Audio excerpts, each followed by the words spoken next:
Assalamualaikum warahmatullahi wabarakatuh. Untuk pertemuan kali ini saya akan menyampaikan tentang strategi dakwah berbasis pesantren di era industri 4.0. Makalah ini disusun untuk memenuhi mata kuliah pendidikan dakwah berbasis pesantren. Strategi dakwah berbasis pesantren di era industri 4.0 itu adalah industri dakwah yang berbasis internet. Kan banyak ya teman-teman pada saat ini para ustadz dan ustadzah itu berdakwah.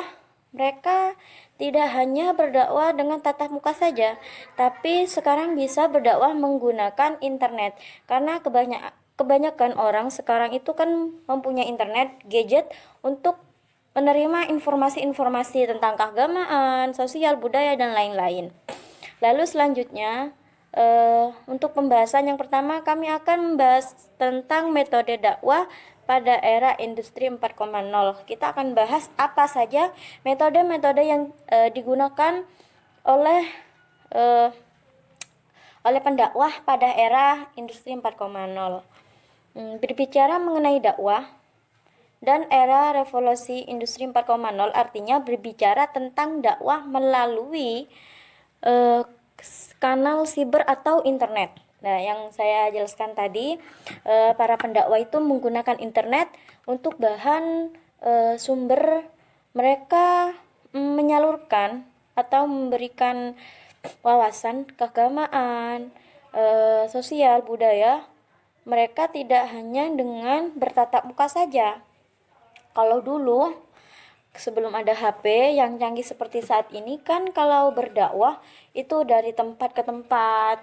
Untuk mendapatkan informasi mereka harus mencari sana sini, dan pada saat ini kita tidak butuh repot-repot ke sana ke sini, pindah tempat dari tempat satu ke tempat yang lain untuk mendapatkan informasi. Tidak usah, cukup dengan menggunakan internet kita sudah dapat mendapatkan informasi yang banyak. Lalu selanjutnya, proses penyampaian pesan dakwah berkaitan dengan era saat ini, yaitu dengan proses komunikasi. Memandang kemajuan di bidang ilmu modern harus disambut oleh para juru dakwah dalam mengembangkan Islam. Nah, di sini sudah dijelaskan para tokoh-tokoh Islam. Kalau sekarang hanya mengandalkan, seumpamanya tidak mau menggunakan HP dalam berdakwah, mereka akan ketinggalan. Karena kenapa? Semuanya orang-orang sekarang sudah mengenal gadget untuk bahan memperoleh informasi. Dan orang-orang pendakwah Islam, penyampai pesan-pesan ajaran agama Islam, jika mereka meninggalkan gadget, maka ajaran agama Islam tidak meluas cangkupannya, tidak meluas informasinya. Jadi saat ini kita harus memanfaatkan gadget untuk berdakwah juga bisa. Bahkan ibu-ibu rumah tangga menggunakan gadget untuk mencari pundi-pundi uang juga bisa. Tergantung bagaimana kita menggunakan gadget itu sendiri. Pertama, lalu selanjutnya saya akan menyampaikan pesan dakwah melalui media baik cetak maupun elektronik. Seorang juru dakwah harus mampu menyesuaikan kedudukannya sebagai komunikator yang berhadapan dengan sekian banyak audiens dan dengan latar belakang pendidikan, usia, profesi yang berbeda. Dalam penyampaian pesan dakwah secara lisan atau langsung, juru dakwah akan berhadapan dengan kelompok audiens yang mempunyai kecenderungan sama, sehingga para juru dakwah dapat menampilkan penyampaian pesan dakwah yang sesuai dengan kebutuhannya. Di sini dijelaskan yaitu para komunikator atau penyampai pesan-pesan. Seorang pendakwah itu harus harus profesional, karena dalam penyampaian dakwah ini tidak hanya dilihat oleh 1-2 orang, semua orang akan melihat apa yang dia dakwakan apa yang dia bagikan di sosial media tersebut, di HP tersebut, di laman YouTube atau Google atau sebagainya, itu akan dilihat oleh semua orang. Tidak tidak terbatas dari semua kalangan dan usia. Oleh karena itu, para pendakwah harus benar-benar dalam menyampaikan pesan yang akan dia sampaikan.